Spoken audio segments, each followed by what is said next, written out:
Doutor, quais são os principais cuidados que se deve ter com a voz, para que não possa ali se prejudicar, ter algum problema mais grave, alguma coisa séria mesmo?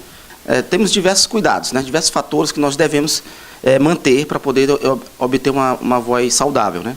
Uma delas é o não gritar, né? Ter alimentos saudáveis. Vale relembrar, vale ressaltar que a voz faz parte do corpo, então a voz é saúde, voz é o corpo todo. Um corpo cansado vai refletir uma voz cansada, um corpo alegre reflete uma voz alegre. Eu sempre digo também, por exemplo, pelo um alô de um filho seu no telefone, na qual você não está nem vendo, você sabe como o seu filho está, se ele está alegre, se ele está cansado, se ele quer alguma coisa. Então, para você ver como a importância da voz. Mas a maioria das pessoas, elas não dão o valor certo para a voz, por conta que a voz a gente emite de graça. Mas assim, quando a gente passa por algum problema, ou tem algum familiar que passa por um problema muito sério, aí sim esse valor é bem dado. Mas de certo, geralmente as pessoas não dão valor para os cuidados da voz, né? A gente tem que beber bastante água, tem que hidratar, água natural, água gelada dá conflito de musculatura, que a gente chama de choque térmico, é muito ruim para a voz, porque são musculaturas sensíveis.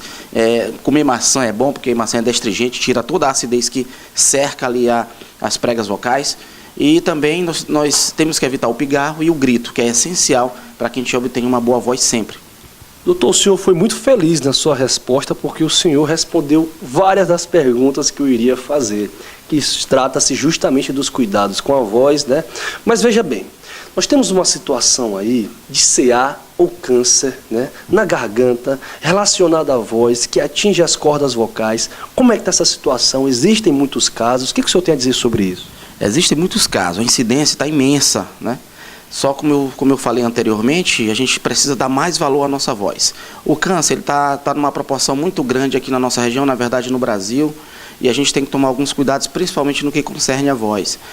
A gente sabe que o fumo, o etilismo, né, e o tabagismo associados aumentam numa proporção mais de 65% de chance de câncer de homem. Em mulheres mais de 65 anos, aumenta em 65% de chance de ter o câncer de laríngeo quando associado com o álcool e o fumo. Já os homens não, é um pouquinho mais cedo, né? Os homens aí com seus 50 anos, 55 anos, a proporção de ter um câncer de laringe é bem maior do que o da mulher. E isso quando associado com o fumo, né? O álcool e o fumo. Então a gente tem que ter muito cuidado com isso, a ingestão do álcool associado com o tabagismo, ou seja, com o fumo, né? Para poder diminuir essa incidência. Nós temos que diminuir essa ingestão, essa inalação, né? Para poder estar diminuindo também o câncer de laringe. Como os hormônios afetam a voz? Veja bem, os hormônios é aquela... fica fervendo no corpo do ser humano, né? Os hormônios, principalmente aquelas pessoas que têm o hipotiroidismo, o hipertiroidismo, né? Afetam diretamente na voz, porque a voz, como eu te falei, são tendões, que antigamente eram chamados de cordas vocais, hoje são pregas vocais, porque se caracterizou que realmente são filetes de musculatura e depende diretamente dos hormônios. Para você ter uma noção, quando a mulher está menstruada, pode ver como a voz dela fica um pouquinho mais grave, fica um pouquinho mais grossa, certo? E depois que essa menstruação vai passando, ela volta a normalizar um pouquinho. Geralmente as pessoas que têm problema de hipertiroidismo ou hipotiroidismo também vão apresentar dificuldades na voz, geralmente, principalmente aquelas pessoas que fazem a cirurgia após o diagnóstico. Aí também vai ter uma dificuldade, uma voz soprosa, uma voz rouca. Então, com tratamento fonoaudiológico, tende a estabelecer esse quadro e até normalizar também. Uma das coisas mais frequentes que a gente tem em relação à voz, pelo menos que a gente percebe no dia a dia, é a questão da rouquidão. Por exemplo, para um apresentador de TV ou para uma repórter como eu, essa rouquidão ela preocupa. Como é que a gente pode tratar a rouquidão? Veja bem, rouquidão é um primeiro sintoma que possa vir várias doenças, certo? De um câncer de laringe, de um nódulos vocais, de fenda vocal. Então a rouquidão é o primeiro sintoma de qualquer doença que possa vir, que possa acometer a laringe, as pregas vocais. A rouquidão, constantemente, por 4 dias, ou intermitentemente por semana, por exemplo, hoje está bom, amanhã também, depois fica rouco, depois melhora, depois piora. Isso aí você já tem que procurar um profissional especializado, um otorrinolaringologista, um fonoaudiólogo, porque a rouquidão pode ser um problema leve ou pode ser um problema grave. Então, para os profissionais que utilizam a voz como instrumento de trabalho, como você, repórter, como um cantor, como um vendedor, como um locutor, a gente tem que fazer um procedimento que se chama aquecimento vocal. Tem que aquecer a voz antes de usá-la como instrumento de trabalho. Assim como a gente vai bater uma bolinha, a gente se aquece, puxa uma perna, puxa um braço, assim é a voz. A gente tem que alongar, a gente tem que aquecer para poder estar emitindo-a de forma segura, de forma eficaz, para que não haja, consequentemente, diversas doenças por trás querendo entrar aí na sua voz. Então a gente tem que cuidá-la o mais breve possível. Esse aquecimento se faz necessário, principalmente para quem utiliza a voz como instrumento de trabalho. E vale ressaltar também que tem que fazer um desaquecimento vocal. O desaquecimento vocal é após o seu trabalho.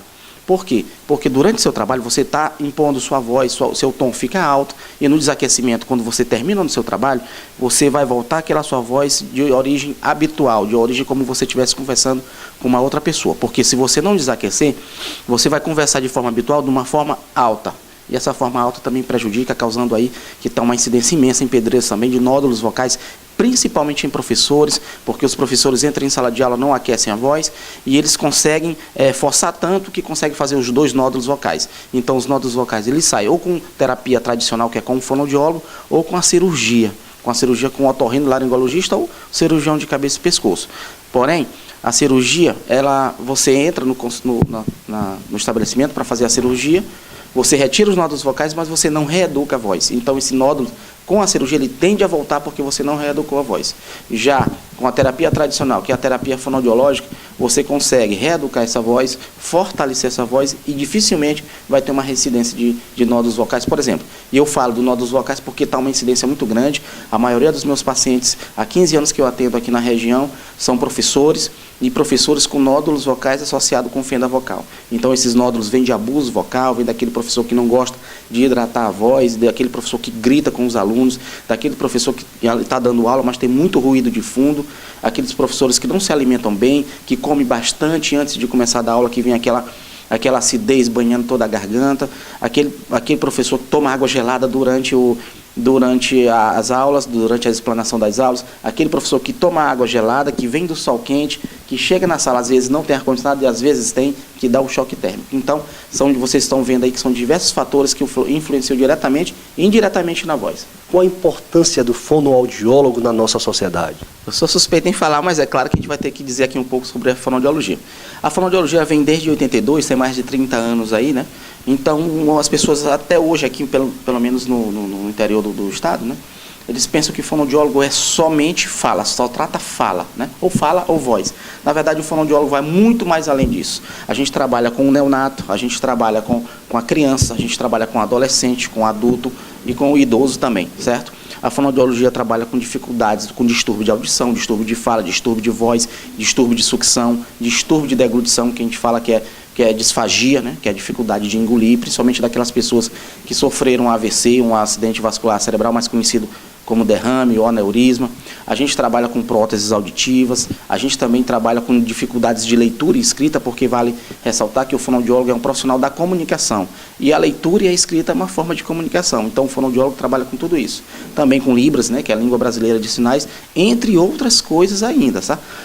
O fonoaudiólogo também atua dentro das escolas como fonoaudiologia educacional. Trabalhei aqui em Pedreiras 2 anos, num grupo chamado Grupo de Apoio ao Estudante, trabalhamos com crianças com dificuldades de aprendizagem, aonde o fonoaudiólogo entra também. Enfim, e se a gente for falar aqui da fonoaudiologia, a gente passa uma semana falando, porque a importância da fonoaudiologia é primordial, certo? A gente só precisa um pouquinho mais de valor. Assim, acho que fonoaudiólogo, eu comecei em Pedreiras, mas nós já acho que temos aí uns 2 fonoaudiólogos ainda na cidade. Doutor, muito obrigado e parabéns pelo seu trabalho. Eu agradeço, é muito importante o trabalho que vocês fazem. A gente precisa divulgar a fonoaudiologia e as doenças fonoaudiológicas, como a gente chama, aquelas doenças que estão acometendo o povo de Pedreiras, que estão acometendo, na verdade, a população do estado do Maranhão e o Brasil todo.